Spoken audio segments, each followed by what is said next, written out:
नमस्कार दोस्तों, मैं रोहित कुमार सफल क्लासेस में आपका स्वागत करता हूं। आज का जो अपना टॉपिक है 11th क्लास का।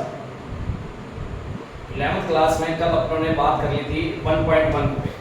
1.1 के लास्ट दो क्वेश्चन हैं, वो भी सेम इसी तरीके के हैं, उनमें भी समुच्चय बनाना ही था, तो उनको क्वेश्चन को अपने आप करके देखोगे और कोई भी प्रॉब्लम लगती है तो वो बता सकते हैं आप। ठीक है, अब बात करते हैं समुच्चय के प्रकार। हालांकि मैंने कल प्रकार बता तो दिए थे कौन कौन से, दो बात तो हो गई थी, एक तो परिमित, एक अपरिमित। ठीक है, परिमित और अपरिमित तो हो गए थे। अब एक होता है रिक्त समुच्चय। ठीक है, रिक्त समुच्चय और भी कौन कौन से समुच्चय हैं वो सारे इकट्ठे मैं लिख के फिर मैं सारे बता देता हूं तुम्हें। एक आता है समान समुच्चय। ठीक है, समान समुच्चय इन्हीं से रिलेटेड है 1.2 के अंदर, तो इन्हीं से बात अपने रिलेटेड आगे करेंगे। ठीक है, तो परिमित की बात अपनों ने कल भी करी थी, पिछली वीडियो में भी करी है और अब की बात भी करना है। क्या है भाई परिमित? जिसमें अवयवों की संख्या लिमिटेड हो, गिनी जा सके, वो परिमित, जिसको फाइनाइट सेट बोलेंगे। ठीक है, अपरिमित जिसके अंदर अवयवों की संख्या अनंत है। ठीक है, रिक्त नाम से पता है, जिसके अंदर कोई भी एलिमेंट ना हो, रिक्त स्थान की पूर्ति करो, मतलब वो खाली स्थान ही है, तो इसका मतलब जिसके अंदर कोई भी एलिमेंट नहीं है, ऐसा सेट जिसके अंदर कोई भी एलिमेंट नहीं है, तो उसको रिक्त समुच्चय बोलते हैं। रिक्त समुच्चय को लिखने डिनोट करने का तरीका होता है ये, एक इसको क्या बोलते हैं? फाई, वाईफाई वाला फाई। ठीक है, या इसको डिनोट करना होता है तो ऐसे समुच्चय बनाया और उसके अंदर खाली छोड़ दिया। समझ आ गई? क्योंकि खाली समुच्चय तो है रिक्त समुच्चय। ठीक है, रिक्त समुच्चय का मतलब क्या हुआ? एम्प्टी बोलते हैं इसको। ठीक है, एम्प्टी सेट। तो रिक्त समुच्चय का मतलब है जिसके अंदर कोई भी एलिमेंट नहीं है। उसको डिनोट किससे किया जा सकता है? या तो फाई से, या इस तरीके से सेट बना के उसको खाली छोड़ दिया जाएगा। समान समुच्चय का मतलब है कि दो समुच्चयों में कंपैरिजन किया जाता है, और कंपैरिजन करने का तरीका क्या होता है? मैं एक सेट ये लिख रहा हूं। ठीक है, अब ए सेट है ये, बी सेट मैंने ऐसे लिख दिया। ये दोनों समुच्चय समान है या नहीं? बिल्कुल समान है। अब आगे पीछे लिख दिए तो क्या फर्क पड़ेगा? ठीक है, अवयव तो वही है ना, सेम के सेम। ठीक है, तो ए सेट इक्वल है बी के, तो समान समुच्चय को किससे प्रदर्शित किया जाता है? बराबर के निशान से। एक नाम और भी आता है, तुल्य समुच्चय। तुल्य का मतलब तुलना में बराबर। तुलना में बराबर का मतलब है, अपने बात करते हैं, जैसे ए समुच्चय है 1 2 3, बी समुच्चय है 5 6 7। तुलना कर रहे हैं, तुलना का मतलब तुल्य है, एक दूसरे के तुल्य का मतलब क्या है?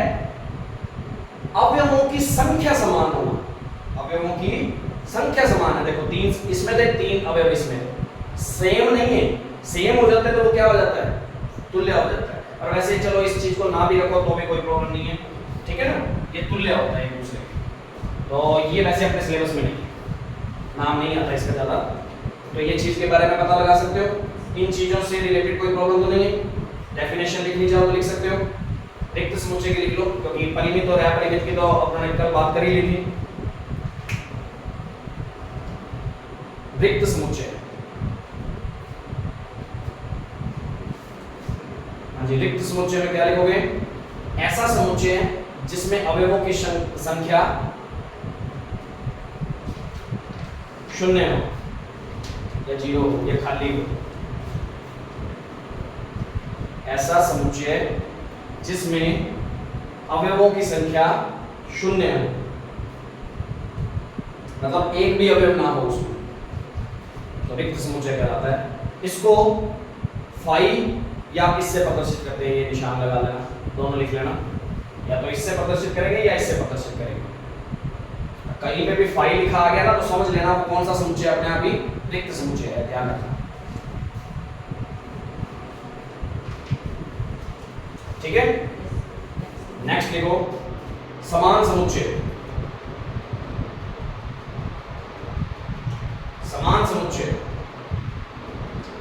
ऐसे समुच्चय, ऐसे समुच्चय जिनमें अवयवों की संख्या, अवयवों की संख्या और अवयव स्वयं समान हो।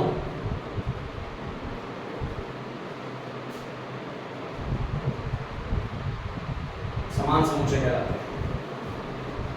ये एग्जांपल के तौर पे लिख सकते हो। ये वाला एग्जांपल नोट में लिख सकते हो अपने।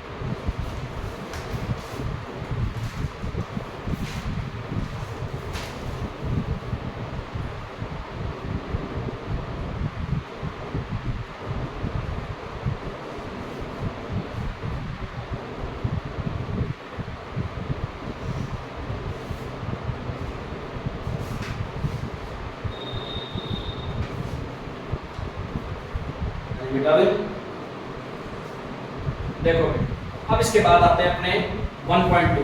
अब 1.2 से रिलेटेड इतना ही पार्ट है अपना, जो भी है इसी से रिलेटेड रहेगा।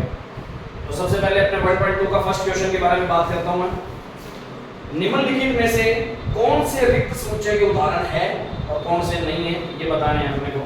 तो सबसे पहले तो बात कर रहे हो, पहला क्वेश्चन क्या है, 2 से भाज्य विषम प्राकृत संख्या, संख्याओं का समुच्चय। पहले तो मेरे को ये बताओ, 2 से भाज्य भी हो और विषम भी हो। विषम तो होती कौन सी है, जो 2 से विभाजित ना होती हो। और वो कह रहा है 2 से भाग भी जा रहा हो और विषम भी हो, ऐसी कोई संख्या आज तक बनी नहीं है। तो इसका मतलब ये रिक्त समुच्चय है। मतलब इसको लिखना हो ना तो इस तरीके से, या ऐसे नहीं तो फाइव से लिख सकते हो, प्रॉब्लम तो नहीं। ठीक है, सेकंड की बात करते हैं। तो ये रिक्त समुच्चय है। सम अभाज्य संख्या, ये तो मैंने कल ही दे दिया था तुम्हें। सम अभाज्य संख्या, जो संख्या सम भी हो और अभाज्य भी हो। तो सम अभाज्य होती है जो किसी के भी पहाड़े में नहीं आ रही और उसके अंदर एक कभी भी काउंट नहीं होगा। 2 से स्टार्ट होती है अभाज्य संख्या, तो 2 किसी के पहाड़े में नहीं आता तो अभाज्य है। और सम भी है क्या, तो ठीक है। 3 अभाज्य तो है, किसी के पहाड़े में नहीं आती पर सम नहीं है। और आगे कोई भी, एक और बात बता देता हूं, एकमात्र ऐसी 2 ही एक संख्या है जो सम भी है और अभाज्य भी है। तो एक एलिमेंट आ रहा है ना कम से कम, खाली तो नहीं है ना ये सेट। तो इसका मतलब ये रिक्त समुच्चय नहीं है। समझ आ गई बात, तो ध्यान रखना है खाली समुच्चय नहीं है। नेक्स्ट, हाँ जी, क्या कह रहा है वो, x इस प्रकार है, x एक प्राकृत संख्या है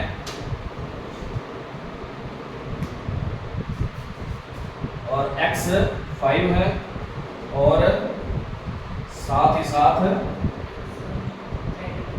x ग्रेटर देन 7। x का मान 5 से तो क्या है, छोटा। कोई चीज 5 से तो छोटी और 7 से बड़ी हो, ऐसा कोई पॉसिबल है नंबर? 7 से बड़ी कोई ऐसा एक नंबर जो ये दोनों बातों को फॉलो करता हो, 5 से छोटा भी हो और 7 से बड़ा भी हो, ऐसी कोई संख्या बड़ी है? या तो 5 से छोटी होगी या 7 से बड़ी होगी। ऐसी एक कोई संख्या नहीं है जो दोनों बातों को फॉलो करती हो। तो इसका मतलब ऐसी कोई भी संख्या नहीं मिल सकती। तो ये खाली समुच्चय है, रिक्त समुच्चय है। ठीक है, ध्यान रखना। नेक्स्ट क्या कह रहा है वो, y क्या है, y किन्हीं भी 2 समांतर रेखाओं का उभयनिष्ठ बिंदु है। किन्हीं भी 2 समांतर रेखाएं, समांतर रेखाएं कौन सी होती हैं? Parallel lines. हाँ, जिनको आगे बढ़ा लो चाहे पीछे बढ़ा लो कभी भी काटेंगी नहीं। जैसे रेल की पटरियां, हालांकि रेल की पटरियों में तो वो क्रॉसिंग होती है तो उसके लिए बन जाते हैं, और यदि सीधी रेल की पटरियां देखें ना, कि जैसे जिस पे रेलगाड़ी चलती है तो वो हमेशा क्या रहती है, समान अंतर वाली। समांतर का मतलब क्या है, जिनमें अंतर हमेशा क्या रहे, चाहे आगे बढ़ाओ चाहे पीछे बढ़ाओ अंतर हमेशा सेम रहे, तो समांतर उनको बोलते हैं। तो समांतर रेखाओं में कुछ कॉमन पॉइंट होता है क्या? दोनों का कॉमन पॉइंट तो तब होता है जब वो काटे, तभी मिलेगा कॉमन पॉइंट। समांतर में तो कॉमन पॉइंट मिल ही नहीं सकता। इसके पॉइंट इसके पास रहेंगे, इसके पॉइंट इसके पास रहेंगे, दोनों अलग अलग ही होंगे। तो समांतर में कोई भी ऐसा पॉइंट नहीं होता, दो समांतर रेखाओं। तो ये भी क्या है, अपने आप में रिक्त समुच्चय होगा। बात समझ आ रही है? ठीक है, नेक्स्ट सेकंड क्वेश्चन पे अपने बात करते हैं। इसमें सेकंड क्वेश्चन पे बात करते हैं, इसको नोट करने की जरूरत नहीं है, ठीक है।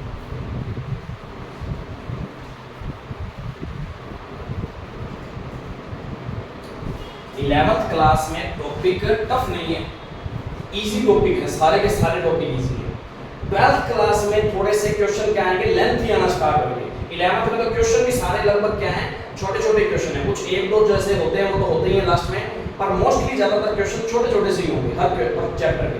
पर 12th क्लास में चैप्टर क्या हो जाएगा, चैप्टर तो वैसे रहेंगे पर क्वेश्चन हो जाएंगे लेंथी।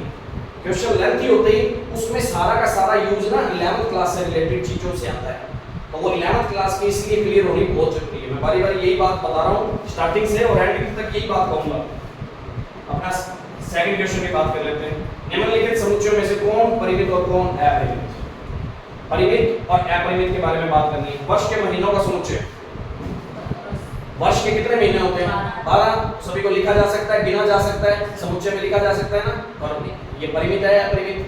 परिमित होगा, ठीक है। Next 1 2 3 dash dash dash dash dash dash का मतलब है ये अनंत तक चल रही गाड़ी, अनंत तक चल रही है, इसका मतलब मैंने पहले भी बताया था ये अपरिमित होगा। बात समझ आ गई? तो नेक्स्ट 1 से लेके कहां तक की गाड़ी है? 100 तक, तो गिनती करी जा सकती है, तो ये परिमित समुच्चय होगा, ठीक है। नेक्स्ट 100 से बड़े धन पूर्णांकों का समुच्चय, 100 से बड़े धन पूर्णांक, पूर्णांक तो अनंत तक चलते हैं, माइनस अनंत तक प्लस अनंत तक चलते हैं, 100 से बड़े तो सारे अनंत तक चलेगी गाड़ी, तो ये भी क्या है? अपरिमित होगा, अपरिमित समुच्चय है ये हमारा।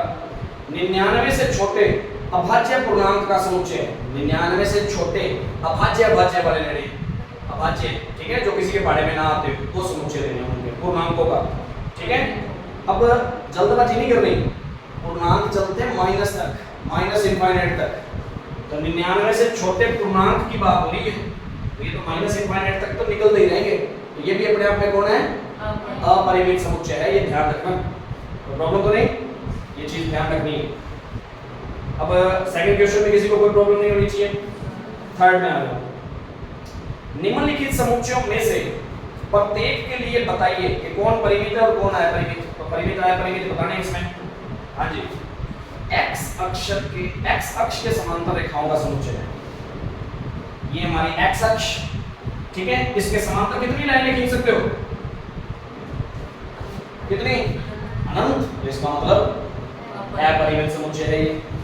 आगे देखो, अंग्रेजी वर्णमाला के अक्षरों का समुच्चय, कितने अक्षर होते हैं? 26 ही होते हैं, गिने जा सकते हैं, तो ये कौन है? परिमित है, वेरी गुड। उन संख्याओं का समुच्चय जो 5 के गुणज है, 5 के गुणज तो अनंत तक कितने निकाले जा सकते हो? पढ़ा पढ़ते जाओ, आगे से आगे, आगे से आगे, माइनस में बढ़ते जाओ, अनंत तक चलेगी गाड़ी, तो अपरिमित समुच्चय है। पृथ्वी पर रहने वाले जानवरों का समुच्चय, तो गिने नहीं सकते, ठीक है, तो अपरिमित ही है। मूल बिंदु 0,0 से होकर जाने वाले वृत्तों का समुच्चय, ये मूल बिंदु होता है, ओरिजिन जिसको बोलते हैं अपने इंग्लिश में। इससे जाने वाले कितने वृत्त बन सकते हैं? अनंत बन सकते हैं, छोटे से छोटा, बड़े से बड़ा, जितना मर्जी बनाए जाओ, तो इसका मतलब क्या है? अपरिमित समुच्चय है ये भी, तो प्रॉब्लम तो नहीं इसमें। तीसरा क्वेश्चन भी हो गया। अब बात करते हैं अपने फोर्थ क्वेश्चन पे। फोर्थ क्वेश्चन पे बात करते हैं, निम्नलिखित में से बताइए कि a बराबर b, मतलब दो सेट दे रखे होंगे, कंपैरिजन करके बताना है कि दोनों में कौन कौन से बराबर है, कौन कौन से a b के बराबर है या नहीं। तो देखना भी पहले सेट में ये लिखा हुआ है a b c b, और दूसरा b कौन सा लिखा हुआ है? d c b a। क्या फर्क पड़ा? वही है, समान है, आगे पीछे लिखिए तो फिर क्या है, कोई प्रॉब्लम तो नहीं है, तो ये इक्वल है दोनों, यहाँ a इक्वल b है। अगले में चेक करो, 4 8 12 16, ए में तो ये बैठे 4 8 12 16। दूसरा चेक करो, 8 4 16, क्या इक्वल है? नो सर, क्योंकि इसके अंदर 18 भी आ गया डी के अंदर, ठीक है ना, तो वो इक्वल नहीं आता तो उसको नॉट इक्वल ऐसे लिखा जाता है, ए नॉट इक्वल टू बी। समझ आ गई? कौन कौन से थे इसमें? 8 4 16 18, इस तरीके से, तो दोनों इक्वल नहीं है, अवयव समान नहीं है इसमें। तीसरे में 2 4 6 8 10, 2 4 6 8 10। अगले में क्या है? हाँ, इसके बारे में थोड़ी सी डिटेल से बात कर लेते हैं। 2 4 6 8 और 10, और बी सेट में कौन है? सम धन पूर्णांक जो 10 के छोटी है, सम धन पूर्णांक, सम का मतलब 2 4 6 8 10, और वो कहता है 10 से x का मान क्या है, ये कंडीशन है, तो इक्वल भी है 10 ले सकते हैं, तो यहीं तक गाड़ी आएगी, समझ आ गई। सम धन पूर्णांक बोल रहा है, धन का मतलब प्लस वाले और सम का मतलब 2 के पहाड़े में आने वाले, और कहां तक, 10 से इक्वल तक, 10 से छोटे या उससे इक्वल, तो दोनों इक्वल है, ठीक है, इक्वल है ये दोनों। तीसरे में और चौथे में इसके बाद